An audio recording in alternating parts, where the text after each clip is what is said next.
Hello, guys, and welcome to Gem Podcast with your awesome host, Alison. I will always ask, how have you guys been? How has your week been?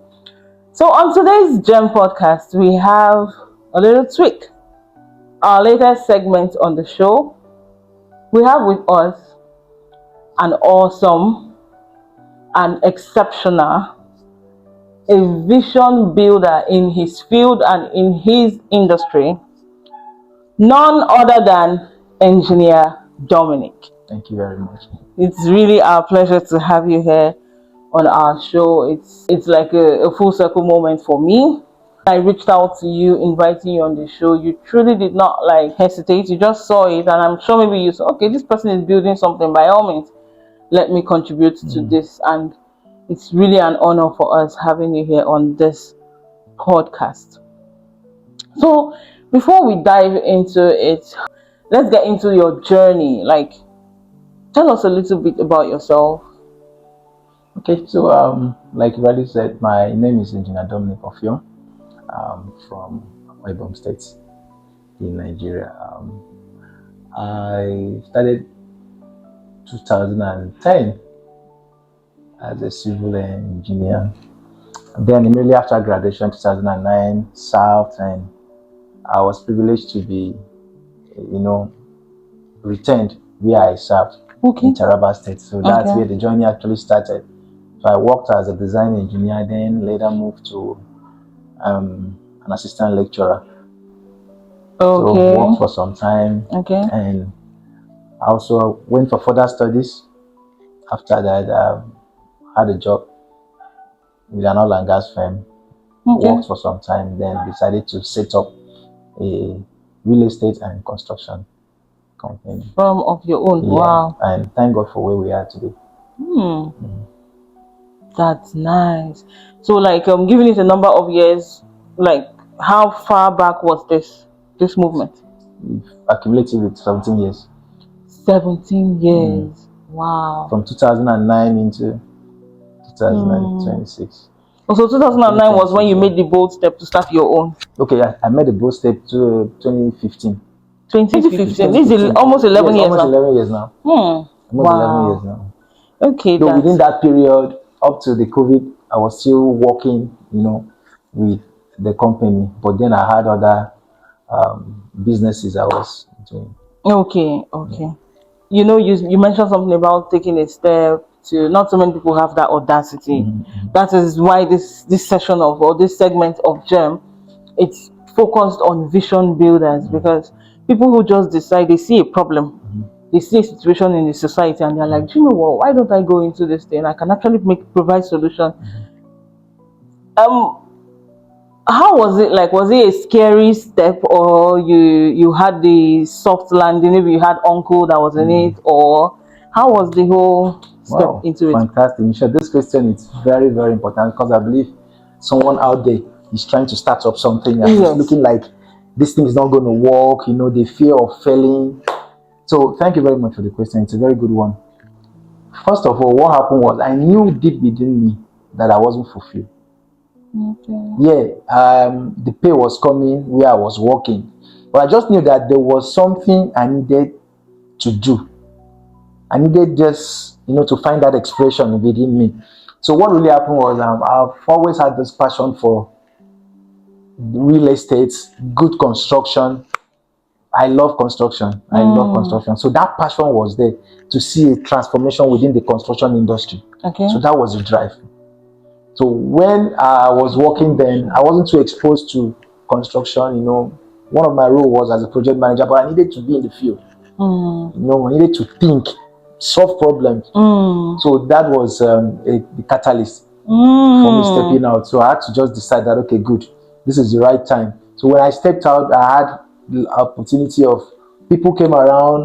Dominic, we have this project from design. And also, to add to what I said, I love designing. I love seeing building from conceptual stage to the detailing stage, actualization from the construction. See, it's been transformed. That's from your imagination to actualization. So I just love that aspect where you imagine something And then you you bring build it on to- the concept and you actualize it, take it into the construction. So behind my your decision. drive was just to get into the industry and Yes, do your make a own, difference, yeah. make it different, make it different. Okay, so what are some of the biggest changes you've experienced or you've been able to witness in the construction and also the real estate industry for the past 17 years that you've been in it? One of the things that's really helped me is that I try to enforce excellence and integrity. You know, a lot of people having this doubt that something must be white for it to be right. I'll say that again. Many people believe it has to be white for it to be right. Okay. So a lot of people feel, an engineer must be someone with a white skin. Like the Julius Berger and the rest of You them. understand, right? It has to be an expatriate. You know, this person is well read. But I can tell you that Nigerians have good brains. Good brains. So one of the things I wanted to change was, okay, every project that I will be privileged to be in, be it as a consultant or as a direct contractor, I have to leave a mark of excellence and integrity. So these two things has been, behind us. Okay. So now just focusing a little bit on that part of you saying it has to be white before it is Right. right. Yeah. Don't you think that, like, I am in the real estate industry and I have seen exceptional people in the industry who really love what they do, people like you and the rest of, but I've also seen people who just do it for the money. Yeah. Give them money, they just fix everything, and then so long as the thing has gotten a shape, they've gotten paid and they exit it. We see situations whereby buildings collapse and the rest of it. Don't you think that this whole until it's white before it is right, like looking back at the colonial master, some of the structures they raised, they are still standing till date. So don't you think that whole being white and right has some iota of influence to do with the fact that, I don't know if this is appropriate to say, Nigerians have that mediocrity? Very important, right? When you are engaging service of an engineer or a contractor, first thing first, you have to have a broad knowledge of what you want. Right? Have a fundamental knowledge of what you want to, like a developer now, right? You need to have a knowledge of what you want to do. Okay. Now, when you have a knowledge of what you want to do, find time to do a background check of who you want to engage for that job. What is the person's experience? What have they done before? Right? Then also find a way to check their qualifications. One of the things that happened that a lot of people are complaining within the real estate industry is that most developers don't want to pay the fee, the professional fees, right? Okay. They're supposed to go to professional engineers. They try to cut corners. They can pick up design from an architect, go here, get a civil engineer or a builder. Some of them don't even use any professional. Yeah, okay. Right? See cases where an architect is just done with architectural drawing, give it to a developer, the developer moves to site without the consent of the architect. And let me say this, you can't, this team, the architect, the builder, the civil engineer, the service engineers, there's the mechanical, electrical. They work in yes, they are all they are very important in the success of any project. So most times you see people finishing projects and they now have plumbing issue, electrical issues. Many developers don't want to pay, so they end up having this problem. So I advise people, whenever you want to engage an engineer, do a background check. What's this person's history? What's their experience? What can they offer? Engage them, right? When you engage them, you will hear from them what they can do. Then also, when you engage engineers or contractor, have a third eye supervisor, like a consultant. Okay. You know, that will just go there, do a check on whatever they are doing. Don't just give them the work. Don't just give them and just go to sleep. And also, I know some of the bad jobs that we see is because some developers don't also want to spend. Okay. They try as much as possible to say no. For example, in my area, civil structures, right? Maybe you've designed a structure and what is appropriate for a column is maybe say 25 mm reinforced bar, right? Okay. And going by the cost is quantity wise and the price. So someone will tell you, oh, why do you have to use 25 mm? Why do you have to use 20 mm? Please go ahead and use 16 for me. Meanwhile, that reinforcement has been assigned to help carry the load of that particular column. So by the time you now go and use a lesser quality what's mm. now? Yeah, of reinforcement, say it's 25 was designed to be used, you now use a lesser thickness of bar, which is 16. You find out that if anything happens, everybody will come down to, oh, the engineer. Whereas, but the developer is trying to run away from the cost to do what is right. Yeah, so it's a two-way thing. The developer have to be ready to adhere to the design principles and execute as designed. The engineer too, or whoever is on site, have to stick to the processes. Okay. Yeah. Wow. Thank you so much for that enlightening response. So this is more like a ripple effect. Yeah. So the developer trying to use a lesser 4-bedroom budget to achieve a 6-bedroom mansion is also going to bounce back on the image and the reputation of the project. Yeah, which will still boil down to, oh, Nigerians like cutting corners, whereas it is based on who wanted the project. Wow. Because if the developer would say, okay, let's stick to whatever has been designed. Okay. Maintain a quality and just do a quality control and quality assurance checks. Right? Let's make sure that we execute as designed. Let it be that you've agreed to maintain that, and the engineer is the one now saying, okay, no, we have to do this. At that point, you're able to hold the engineer and say, okay, this is it. I don't encourage people cutting corners. I don't encourage it at all. So, for example, myself, there's one thing I do. If you are not ready, I tell people, if you are not ready to stick to the engineering principles and deliver the job as designed, don't give it. Okay. Yeah, there's no compelling force that I have to do. I have to do your project. I mustn't be the one to do your job. But one thing is that if you agree or you want me to deliver your job, be rest assured that you have to do it and do it well. Yeah. Okay, so now you really mentioned something. Coming from the buyer side now, a buyer who is interested in a structure, what are some of the building defects that a buyer, or even me as a real estate consultant, that can help me to have like a spot on a check? Yeah, like, okay, no, this thing was not this thing, the measurement, like you mentioned, 16 mm for 25 mm. What are those like visible things that okay, once a person walks into a house, they want to buy a residential property or they want to buy a commercial property, what are those cues that once they see, they should be like, no, don't pay for this one. This one is definitely going to give you X, Y, Z. So before you procure a property, before you buy any property, right, once you've seen the seller, first of all, ask for the documents, both the land documents. So you are going to have 3 people that will help you secure that investment without a problem. 1 is a surveyor, 2 is a lawyer, and 3 is an engineer, a licensed civil structural engineer. So I'll take it from the surveyor.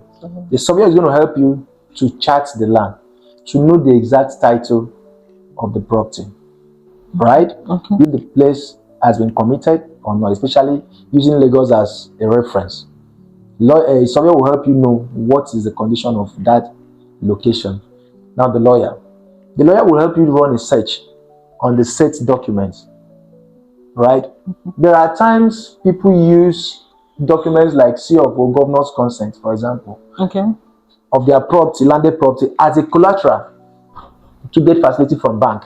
As a loan, okay. As a loan. I've been there before. So I've seen that problem. Yeah, and they will still list that property out. So it takes someone that is informed to go ahead and do a proper search, deep search. Yeah. Because a bank, when giving you there will be a clause in your file at either lands and survey to say this said property, has something on it. A loan on it. Because of whatever you're going to do, you are not supposed to buy that property until that facility is being cleared. That's for the lawyer. So lawyer helps you do, all that legal search and make sure that there is nothing on the property or there is no facility hanging. Right. Now, on the structural engineer's part, once you are done with the other side, because There's no point engaging a civil structural engineer when you've not cleared the survey and a lawyer, Yes, aspects, yes, yes. because you have to pay the civil structural person. Okay. So by the time you pay him and he finds out that, or the lawyer finds out that what you are searching for is actually negative, right? The negative outcome. Money So wasted. money has gone. So you have to try and close out on this part before you move to the third aspect. So now the civil guy is going to request for your architectural drawing, a detailed and approved architectural drawing. Okay. 1, 2, the civil structural design of that property. That will help him to know, okay, if the structural members or elements were designed according to what is on the architectural drawing. Okay. If yes, next step is for him to go ahead and carry out what we call NDT, non-destructive test. Okay. So non-destructive test is done for a completed, on a completed project. Yeah. Here you check the structural integrity. Okay. Right? You check the structural members like the columns, the beams, the slab, and also to the foundation. For example, there's an acceptable strength of a column.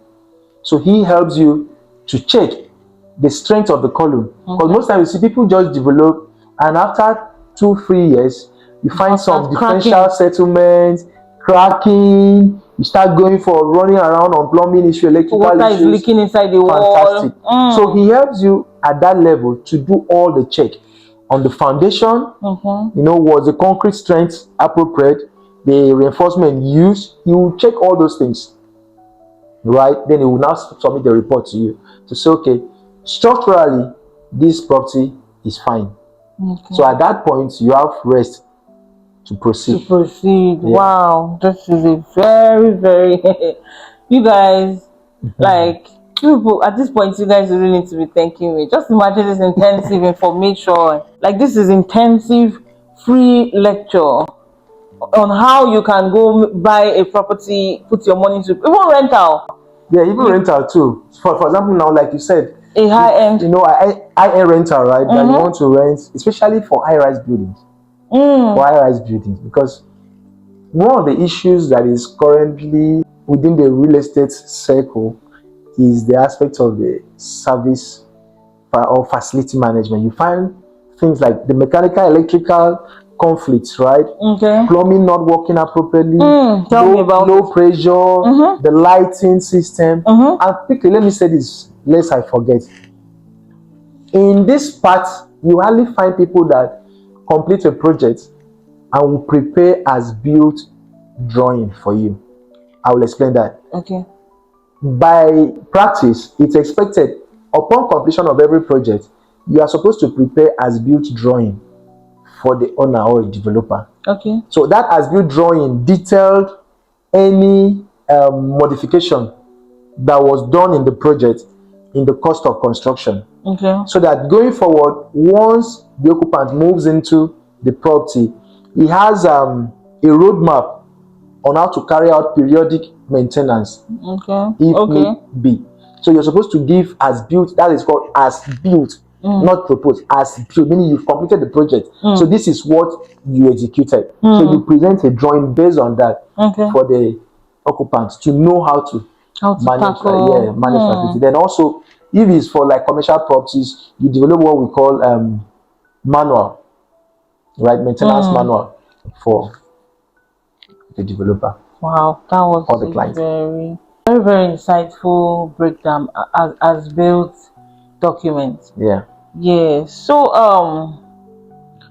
I know you've talked extensively in terms of developer, the engineer, and every other person in terms of concluding a structure and giving it that high end or that right measurements, complete, no default after like 5 years, 10 years, just standard structure. In your opinion, what separates a quality development from an average one? Most times in terms of people looking at something from the surface aspect, once they come, they see POP light, they see chandelier, they see lighting everywhere, they'll be like, oh wow, this house is beautiful. Whereas there are some houses, let me use Ikoyi for example, now VI. These houses are so basic, they look normal. But for you now being a real estate person, you you can know feel that this thing is it's strong. not looking luxury. It's not looking luxury, but it's strong. It's strong, yeah. You understand? Whereas this other one looks glitz glam. This one you can tell see glasses, in the next, you see POP, yeah, in the next shining doors. in the next 4 years, you know this one will crack. So, speaking from an engineering perspective, what is that thing that just the layman, I have my money, I want to buy a house, that separates a high quality standard house from an average one? Okay, so it's basically I would say it's the information.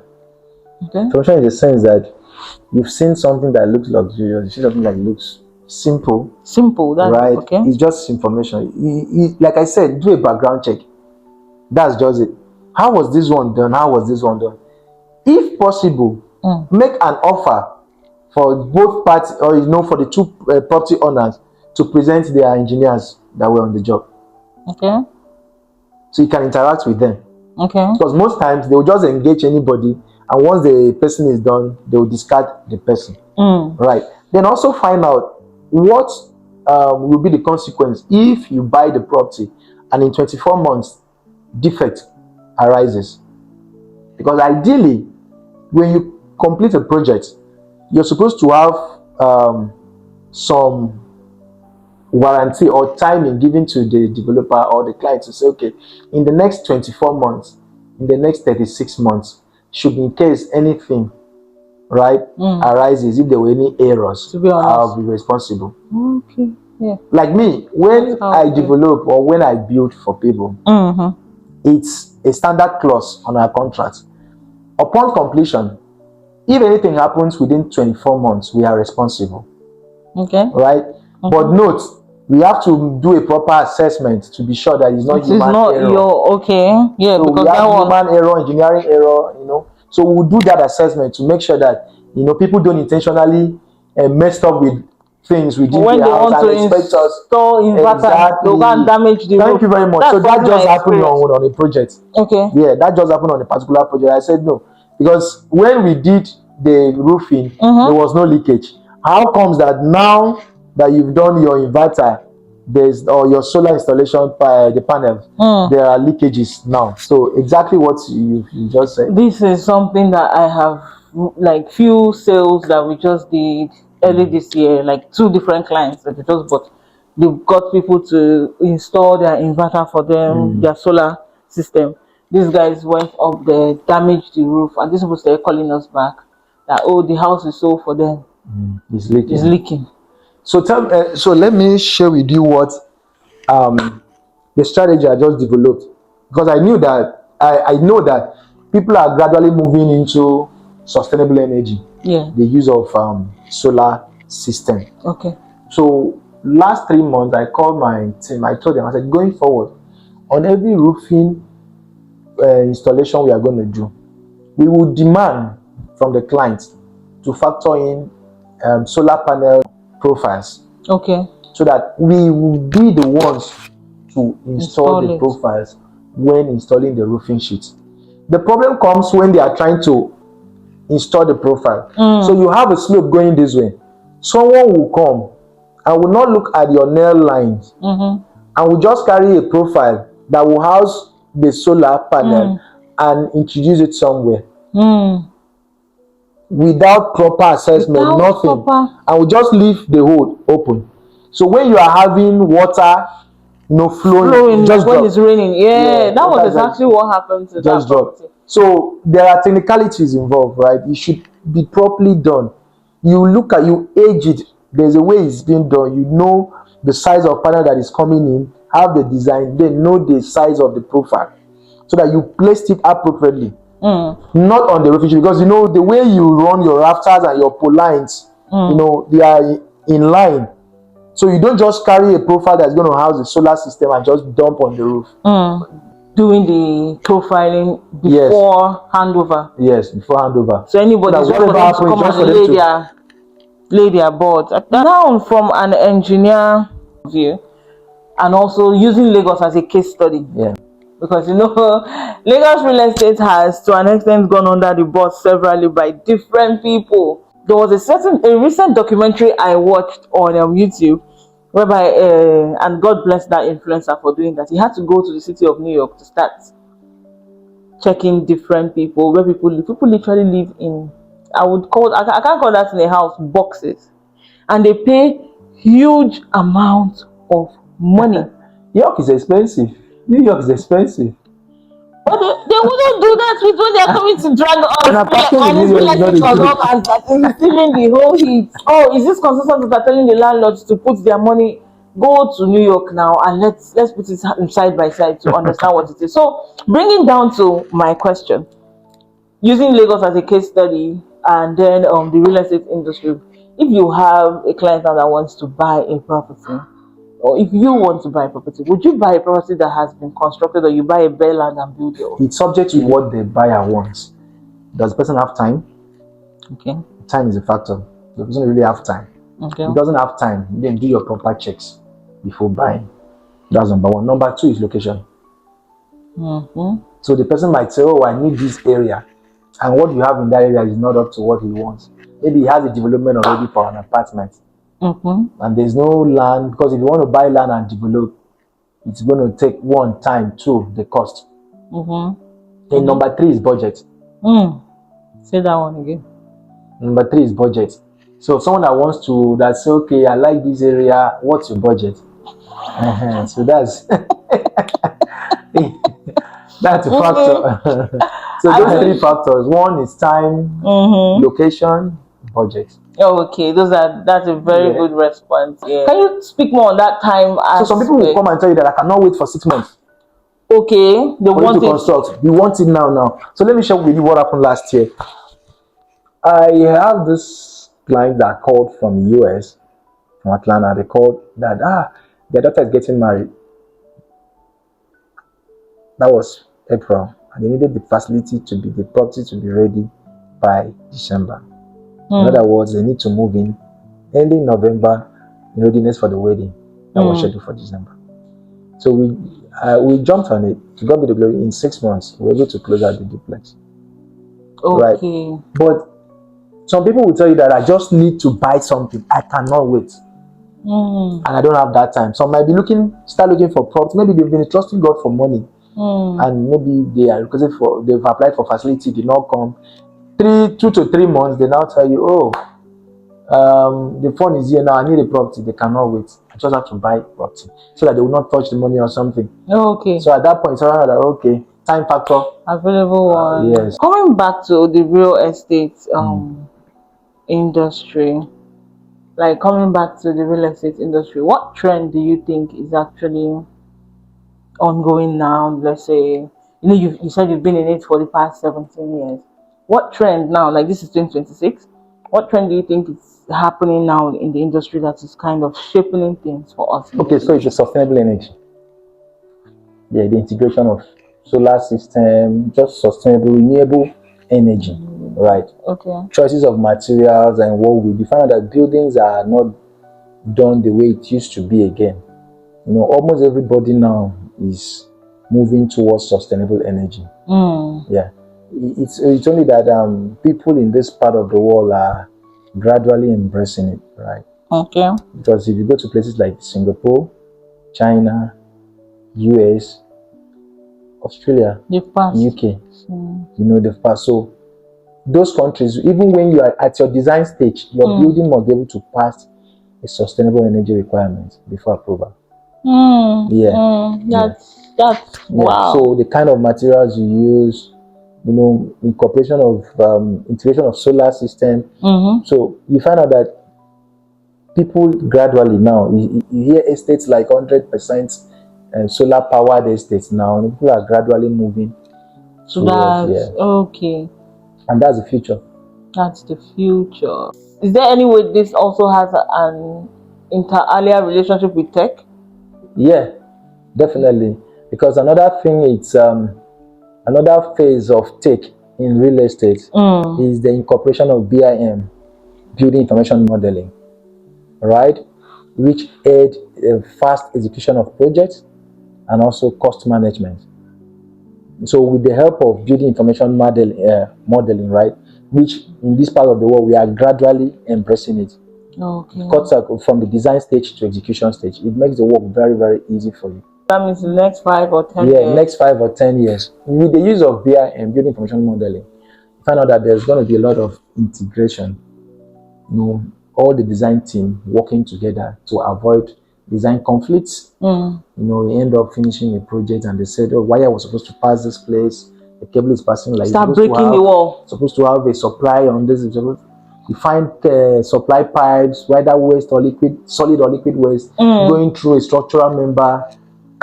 With the use of BIM, you know that upon completion of design, execution is each free. Wow, that's a good one. Okay, so let's go a little bit personal and also inspirational. For the past 17 years that you went into the From graduation. from graduation, then for the past 11 years into real estate construction on your own, what is that one project that you have done, or it could be two projects that you've done that really gave you that eureka moment, or gave you that, wow, is this me? Did I really do this? And just okay, so I'll say three. One is just completed, sold out in Rio, right? It's funny enough, one person bought the two, right? Then another one, it's ongoing. It's the Cardinal home. Okay. We're doing a 8 unit of terrace, right? A 3-bed and a BQ. Then we have one now that has really bought the whole interest and my time. It's a 6-story apartment. Okay. Right, and all the time is there now. Okay. Because we've completed the other one, so we can't be dwelling on the past. We need to do something better. Yeah. Okay. So the 6 unit, where is it located? 6-story. 6-story. Yeah, it's around Jakonde. Jakonde. Yeah, we actually executing for a developer as a civil contractor. Okay. Yeah. Okay. So we are seeing it, coming into manifestation from design stage. So we are gradually seeing everything rising. Wow, that's very nice. That's very nice, and this draws so much light on this segment of our podcast. With the way you just talking about them, the way you are smiling, it shows that you love your work. Like you are not just doing it for the money in the bank. I have some friends that used to tell me, Dominic, you do this construction like church work. I can get angry with everybody, but once the work is done, don't worry, we're together. Yes, yes. At the point of execution, we can get angry, we can quarrel, it's allowed. But after the execution, we are good. And again, being a believer, a witness, a child of God, definitely in the labor market, you're meant to excel. No. So I think we must come to the realization that we carry the identity of Christ. Yes. Scripture speaking, it said, "How excellent is thy name." So God is known for excellence. The identity of God is excellent. And remember, Scripture also speaks that we are God's. So excellence becomes our identity. Do you get? Excellence is our identity. So I tell people, make sure two things should be part of your vision. If you have a vision, just put these two things as your part of the equation: integrity and excellence. You do less marketing with excellence. You do less marketing with integrity. Your work becomes the marketing strategy. You just speak for it. By one person that I value so much, that has really helped me model my way of thinking. A mentor and a grandfather, I'll call him, it's Bishop James Oyedebo. Okay. Right? Everything I do, his words, vision. There's a project we are currently doing, right? It's one of our priority currently because we have to deliver by November. So the client is coming to move in by November. Okay. He came to buy one of our property. And when he got there, he met another person that was also on that property. Within 15 minutes of interaction, that person paid. And at that point, I didn't need to market for him. He liked what he saw. He just said, okay, Dominic, this space is small, 400 square meters for a fully detached. I'm going to buy 800 in another estate around. Please make sure you give replicate me exactly this, but even the better one. So at that point, it was what he saw. Right?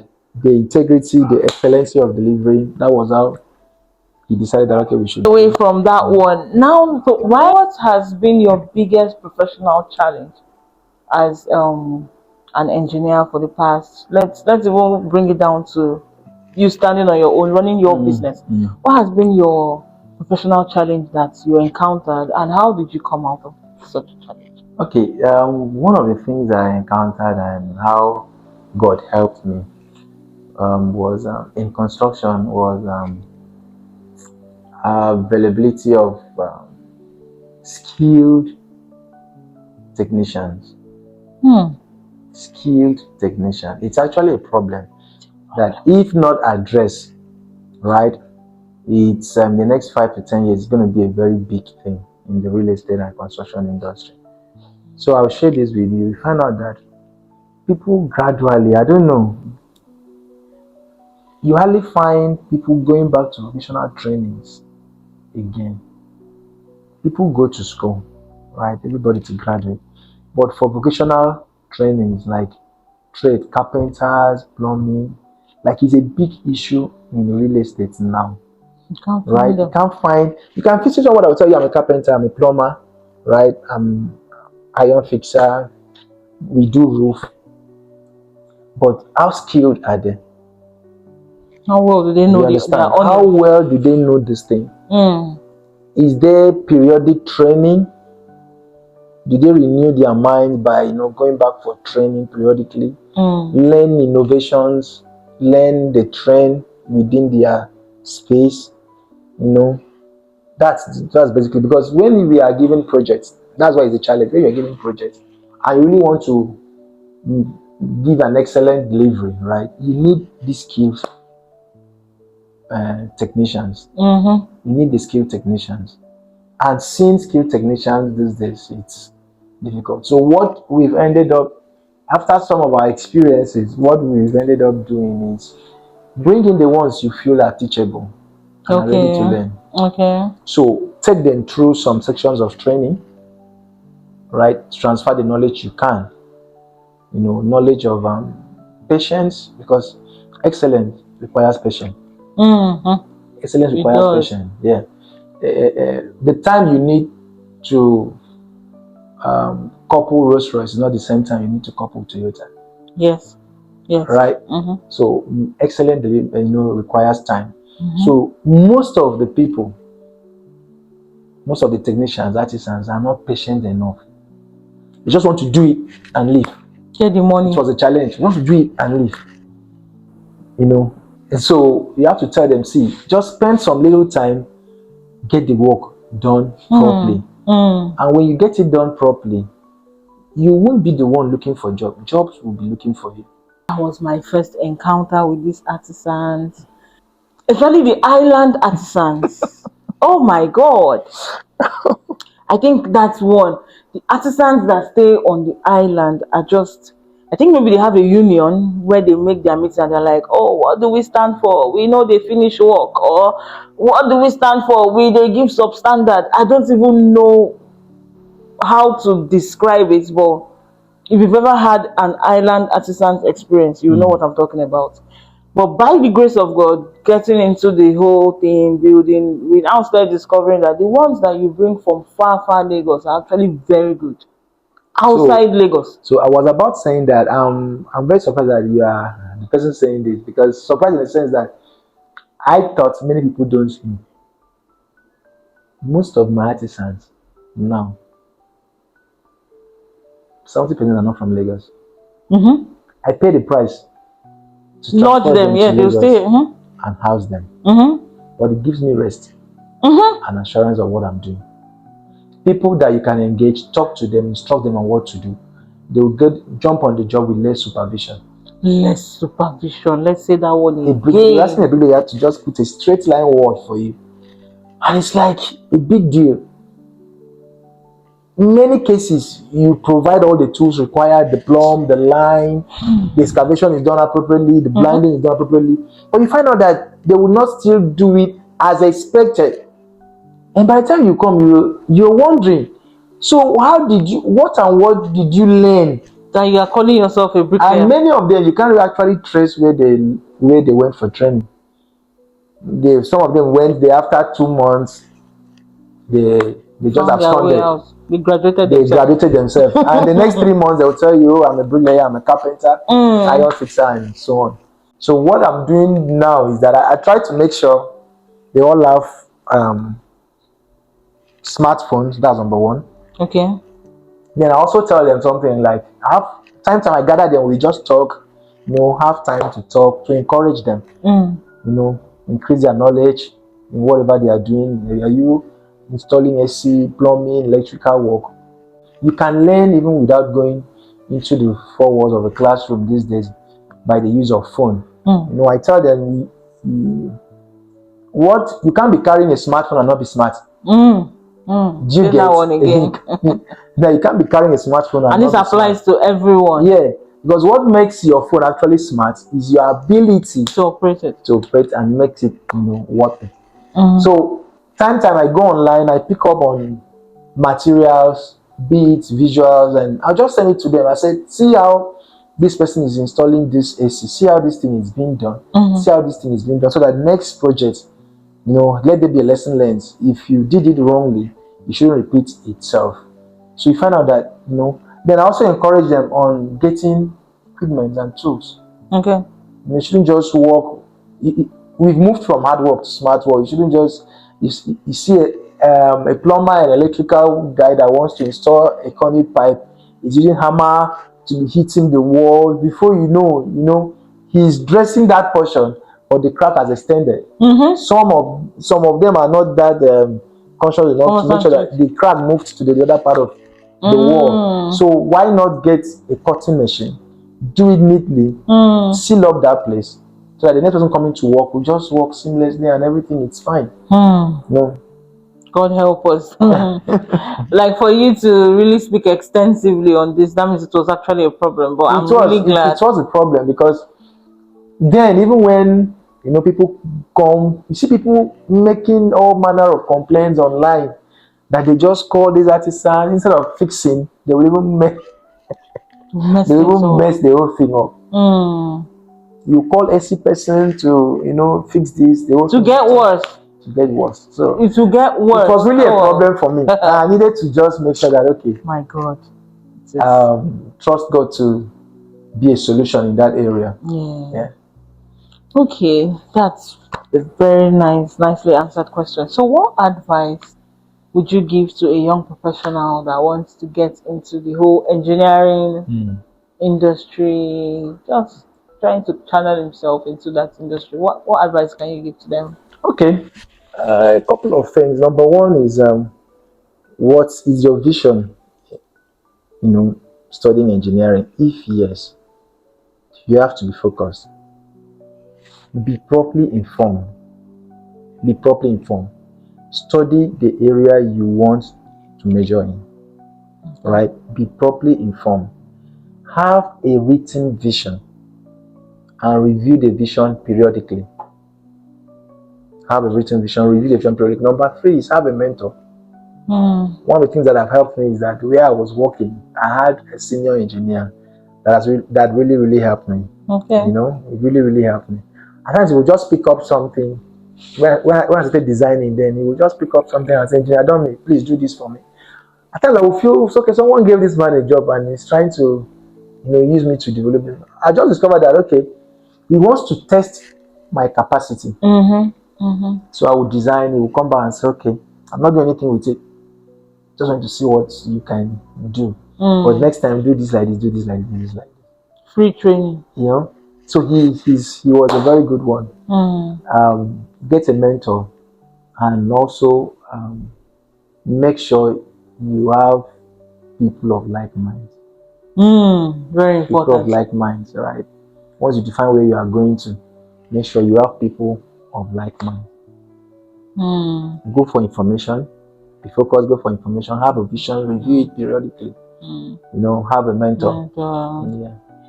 And have like minds. So speaking of, I like that's 4 steps and 4 things to put. That part of having a mentor is a good one.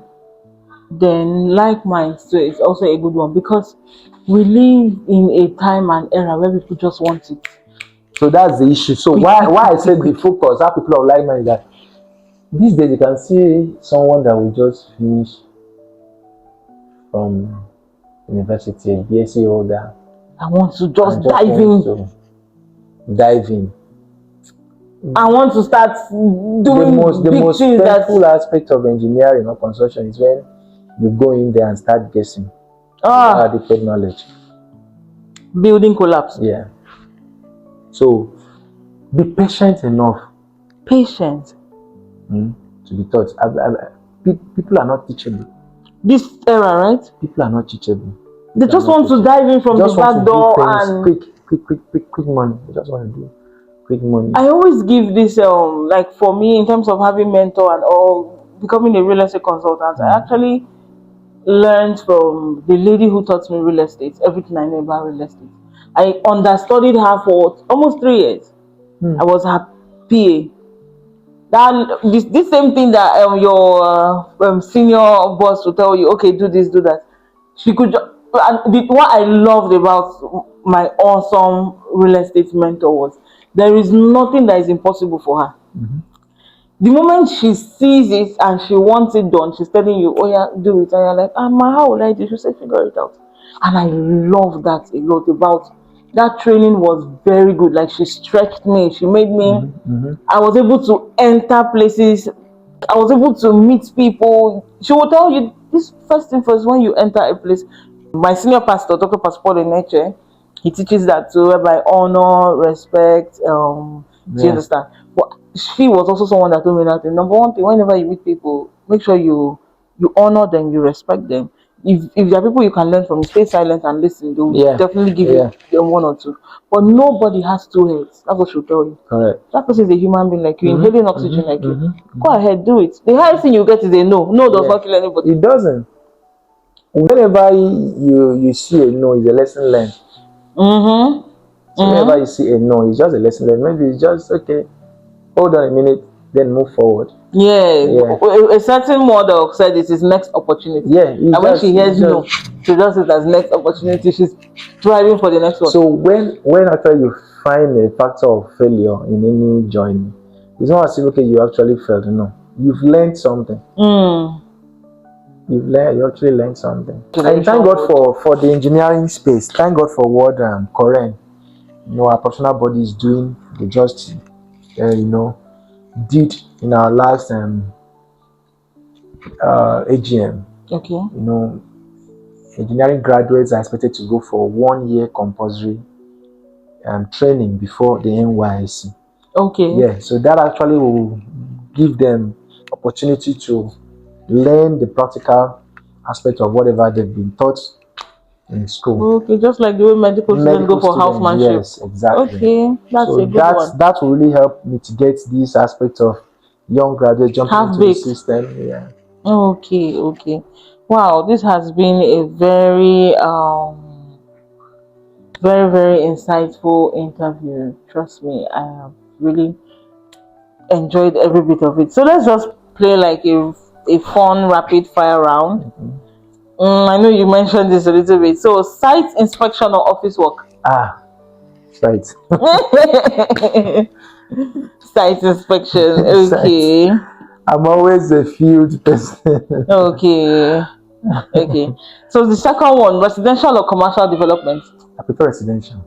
Okay. So beyond just construction, I want to contribute my little quarter, to housing system. And there's still a vision for affordable homes, right? So beyond the profit that comes, right, is the impact. Beyond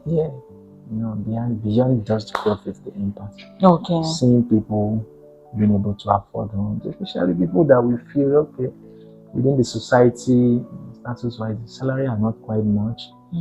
Maybe if I want to mention them, like the teachers, people that they deserve to have a home. They deserve. Like this country, Singapore, their president or their leader, he helped to curb that whole housing deficit by creating a project, a development project. There are lots of housing in Singapore that, in short, if you want not occupied, just develop it down. People can buy at a very friendly friendly payment price, structure. with a good duration too. So, what is the biggest construction myth most people believe? Maybe money. Okay, like not if you don't have money, you cannot have house. Money. Okay, like is it true or is not true? But it's true. How do you want to get the house? How do you want to buy the land? How do you want to? Someone called on Tuesday and was like, "Dominic, please, I have this." Oh, in short, he's still chatting. I saw his call. Where I was. Okay. Yeah, in Abuja. That please, they gave him a quotation, no, but it seems the quotation is much. I asked him what's the square meter of the house. He told me. I said, okay, have you done the wooden structure? He said not yet, too, but he has gotten a quote. I said, okay, that's fine. So what about the roofing quote? He says like roofing has the price has increased. I said, okay. That's Price actually increased. That is one part that On the cost of construction. Yeah. It is what it is. It is what it is. That part is actually something that bites, especially the developers part. I think maybe that's why they will come and say take it from 25 to 16 when they check this. Let me share this with you. A serious buyer that understands value will prefer buy a building that he or she knows is properly done. Yes. Because it will serious buyer, because it will save them time, to save them trouble. Do you know what I'm saying now?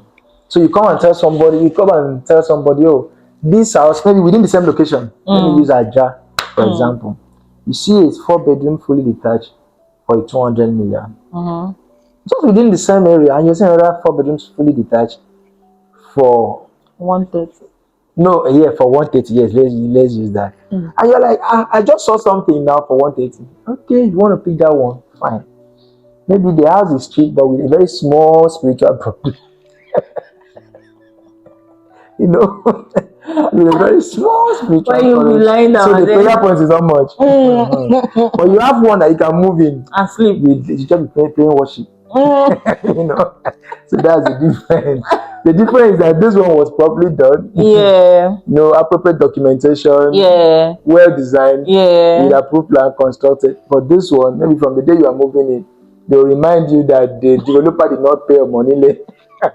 So you have to pay some amount. Things we see in real estate. You guys will not understand why we're laughing, because it's giving nostalgic. Okay, I've seen this before, or I've heard this before. So if you could leave our audience with one piece of advice about real estate, construction, or building wealth through property, what would it be? Okay, for real estate, don't wait to invest. Invest and wait. For construction, do due diligence. Always carry out your QAQC. That's your quality assurance, quality control. In everything you are doing, make sure you stick to the engineering principles. Okay. Wow, thank you so much. Thank you very much. All right, guys, that brings us to the end of today's episode of Gem, with our awesome segments which we just introduced, dining with growth catalyst. I know we all learned a lot from this episode. It was a lot of eye-opening, educative conversation that we had with our awesome guest. And at the end of the conversation, we had a swell dining moment by our awesome sponsors, Harley Humphrey Gourmet. They sent us a meal, and we had that moment where we ate and then we chatted a little further. Till I come your way next time with another awesome episode to educate, enlighten, and also inform you on numerous aspects of the real estate industry. I still remain your awesome host, Alison, and this, my beloved, is Gem.